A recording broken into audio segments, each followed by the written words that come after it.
أعوذ بالله من الشيطان الرجيم بسم الله الرحمن الرحيم Assalamu alaikum chers frères et sœurs en islam.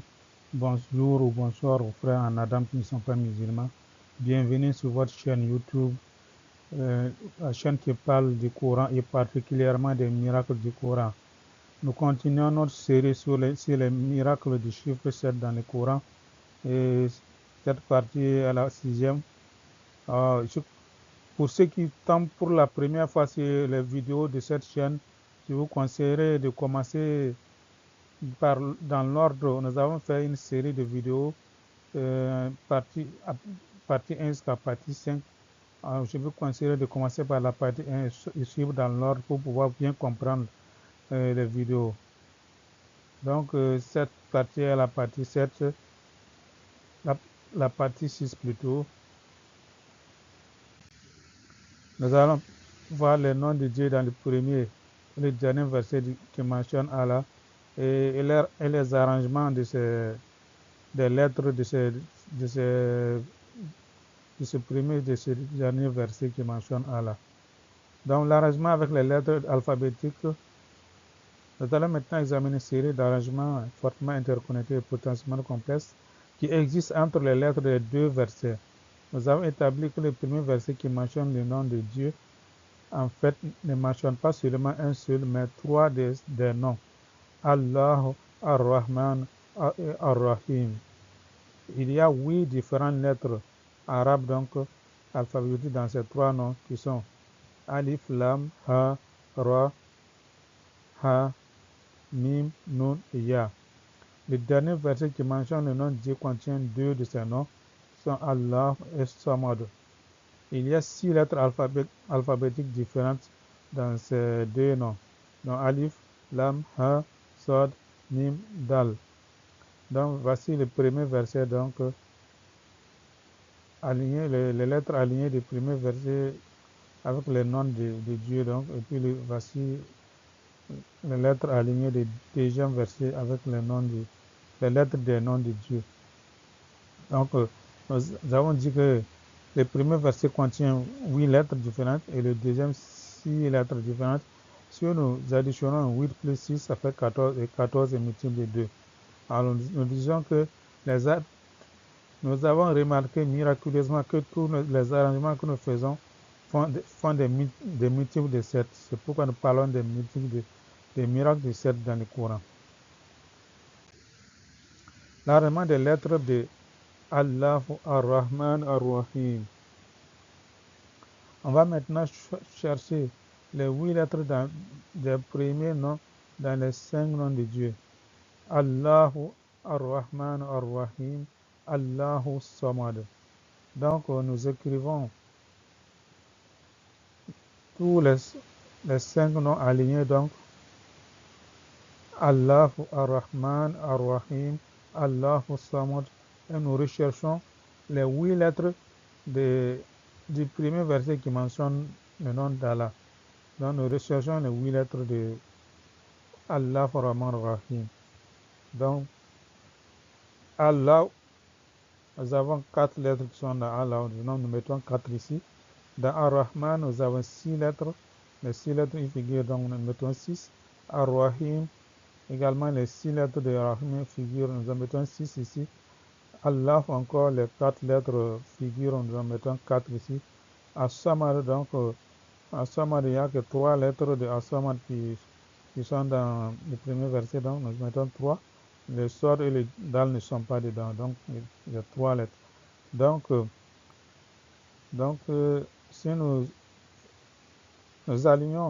arrangeons ces chiffres dont nous avons les 3, les 4, les 6 et les 4, puisque l'arabe se lit comme ça. Ces deux-là devraient être de ce côté. Donc, on commence par 3, 4, 6, 6, 4. Ce nombre est multiple de 7. Vous pouvez le vérifier par vous-même. L'arrangement des lettres de Allah ou Samad. Afin de ne pas laisser aucune place à la coïncidence, on va répéter la même opération avec les 2 derniers versets. Avec les 2 derniers noms, donc, nous avons ici Allahu, Ar-Rahman, Ar-Rahim, Allahu Samad. Donc maintenant, nous recherchons les 6 lettres de Allahu Samad dans les 5 noms de Dieu. Donc nous avons dans Allah, on a les 4 lettres, on met 4. Dans Ar-Rahman, on a Alif, Lam et Mim, on met 3. Dans Ar-Rahim, on a Alif, Lam et Mim encore, on met 3 encore. Allah, on a les 4 lettres, on met 4. As-Samad, donc on a les 5 lettres, on met 5. Donc on fait l'arrangement 5, 4, 3, 3, 4. 5, 4, 3, 3, 4. C'est un multiple de 7 également. L'arrangement des lettres de Rahman ou Rahim. Cette fois-ci, nous avons laissé tomber Allah. On prend seulement Ar-Rahman ou Rahim. On va chercher les lettres Ar-Rahman Rahim dans les 5 noms de Dieu. Donc nous avons Allah, Ar-Rahman, Ar-Rahim, Allahu Samad. Donc dans Allah, nous avons 3 lettres Alif, Lam, Lam, 3. Donc les Ha ne figurent pas dans Ar-Rahman Rahim. Donc dans Ar-Rahman, nous avons les 6 lettres qui sont là, on met 6. Dans Rahim, nous avons les 6 lettres qui sont là, on met 6 encore. Dans Allah encore, il n'y a que 3 lettres, on met 3. Dans Samad, on a 3 lettres encore, on met 3. Donc on fait l'arrangement 3, 3, 6, 6, 3. Vous remarquez que les arrangements ne se font toujours de la même façon. On commence par les derniers et on va au premier. Donc 3, 3, 6, 6, 3. Et ce nombre est doublement multiple de 7. L'arrangement des lettres de Samad. Donc à Samad, donc on enlève le Allah, on laisse seulement Samad, qui est le dernier verset qui mentionne Allah. Donc on place les 5 noms d'Allah. Donc Allahu Ar-Rahman Ar-Rahim, Allahu Samad. Donc on cherche les lettres de Samad seulement. Dans Allah, on a Alif, Lam, Lam qui sont là, on a donc 3. Dans Ar-Rahman, on n'a que 3 lettres qui sont présentes, on met donc 3. Dans Ar-Rahim, on a également 3 lettres, on met 3. Dans Allah encore, on a 3 lettres, on met 3. Dans Samad lui-même, on a les 5 lettres de Samad qui sont bien sûr là, donc on met 5. Donc on fait toujours l'arrangement de la même façon, les derniers, 5, 3, 3, 3. 5, 3, 3, 3, 3 est un multiple de 7 également. La répétition de l'âme dans Allah. Si on effectue la même méthode que nous venons d'achever en d'autres mots, si nous prenons les lettres de Allah Ar-Rahman Ar-Rahim, Allahu Samad, Ar-Rahman Ar-Rahim et Samad, nous cherchons leur présence dans Allah Ar-Rahman Ar-Rahim, Allahu Samad, mais cette fois-ci en ignorant la lettre répétée dans Allah, nous obtiendrons 4 nouveaux arrangements. Donc on va faire ça pour l'exemple. Allahu Ar-Rahman Ar-Rahim, Allahu Samad. Donc on cherche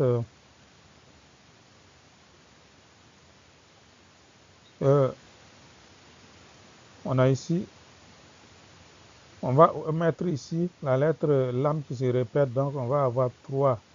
On nous met, puisque la lettre Lam se répète, on ne va pas prendre 2 fois, mais 3 donc. Ici, on a les 6 lettres qui sont là, on met 6. Rahim également, les 6 lettres, on met 6. Allah encore, on va omettre le deuxième Lam, on met 3. As-Samad, on a 3 lettres, donc on va mettre 3. Et on va avoir donc 3, 3, 6, 6, 3. 3, 3, 6, 6, 3, c'est un nombre et doublement multiple de 7. Maintenant, on va voir Al-Fatiha et Al-Ikhlas, la relation entre les deux chapitres.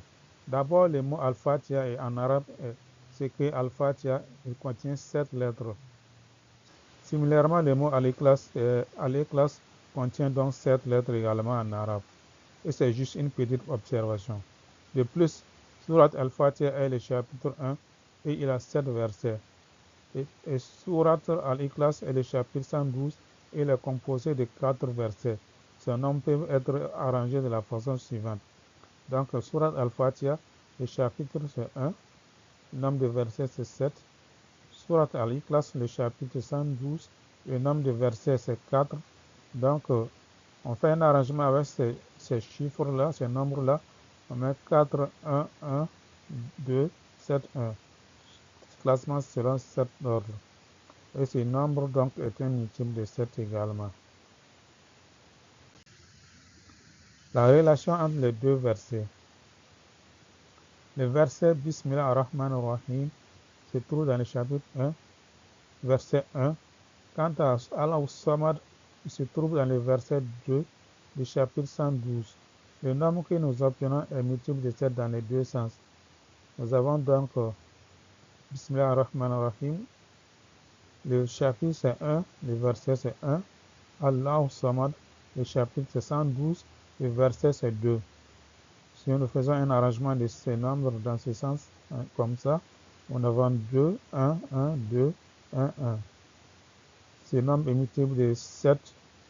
Si nous faisons un arrangement donc dans le sens contraire également, en allant de ce côté-là, en partant de 1, 1, 2, 1, 1, 2, 1, 1, 2, 1, 1, 2, ce nombre est également multiple de 7, doublement même multiple de 7. Alors, pour ceux qui veulent faire les calculs eux-mêmes, donc je vais vous proposer deux sites web qui sont www.wolframalpha.com, ce site est en anglais, et www.decode.fr, division le grand nombre. Et ce site-là est en français. Wolfram Alpha, donc c'est une calculatrice en ligne en fait. Ça permet de faire de grands calculs. Sinon, avec téléphone ou téléphone cellulaire ou bien vos ordinateurs ne pourront pas faire tous les calculs. Les chiffres sont souvent trop grands. Donc, cette calculatrice en ligne, Wolfram Alpha, donc pourra faire les calculs pour vérifier vous-même, par vous-même. Par exemple, voici ici, j'ai mis le nombre, ce nombre-là, et j'ai divisé par 7. Donc voici ça ici, il a fait ça en fraction ici, divisé par 7. Voilà le résultat, c'est le quotient, ça donne le quotient, le résultat de la division, et les restes ça fait 0. Si les restes ça fait 0, ça veut dire que le nombre est multiple de 7. Donc ça fait, voilà ici aussi, ça donne le quotient multiplié par 7 plus 0 du reste. Donc c'est ça.